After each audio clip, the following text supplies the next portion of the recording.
Well, hello, and thanks for having a look at our course about developing interpretive plans for historic homes and gardens.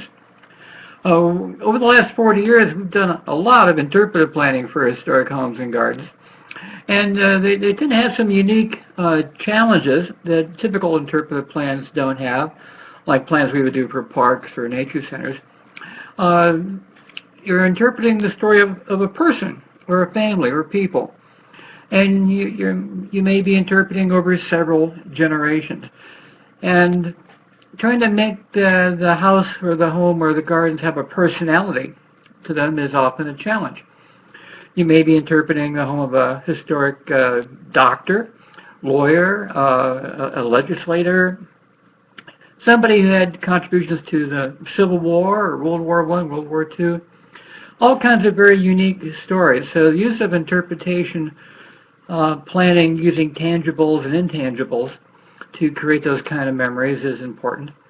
And so in this course, I really spent a lot of time helping you develop your interpretive storyline, helping you develop your objectives, looking at some of the conservation issues like carrying capacity, how many visitors are too many visitors, and they have wear and tear on flooring and carpeting, and what about issues with sunlight and fading, and so there's all kind of topics that people that manage historic homes have that people that manage nature centers don't have.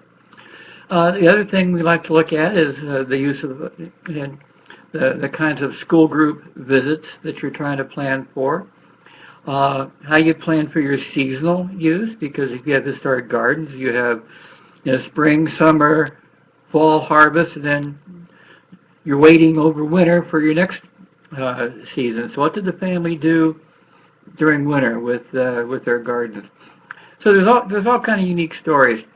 So I think in developing interpretive plans for historic homes and gardens requires a different and a unique approach that we don't use for other kinds of sites. So have a look at each of the units for this course. And have a look to see if it's something that you think will help you. Now, this is a e-live course, so I will be here all the way through it should you have questions or issues. I'll also be giving you copies of interpretive plans for other historic homes that we've done, so you have some models.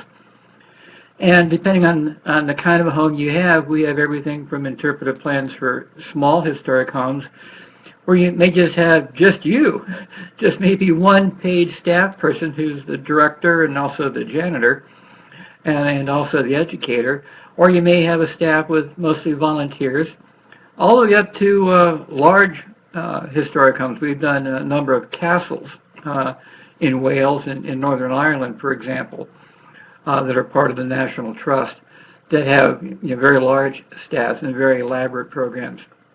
So whether you're a small historic house museum with one person running it, or a larger historic site, if you want to have an interpretive plan done for it, and you've never done an interpretive plan before, this course is a great way to start. The average cost for doing an interpretive plan nowadays is between $8,000 to $10,000. And the cost of this course, to have you do the interpretive plan by yourself, is $225.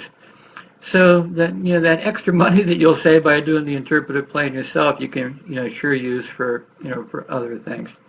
Now, if you have any questions at all, my email and contact information is at the bottom of the information sheet. You can call me or email me at any time, and I'd be happy to chat with you. So again, thanks for having a look at our Interpretive Planning for Historic Homes and Gardens course, and I hope it's something you'll consider taking. And again, if you have any questions at all, you can feel free to give me a call and ask. Again, thanks for having a look. Bye-bye.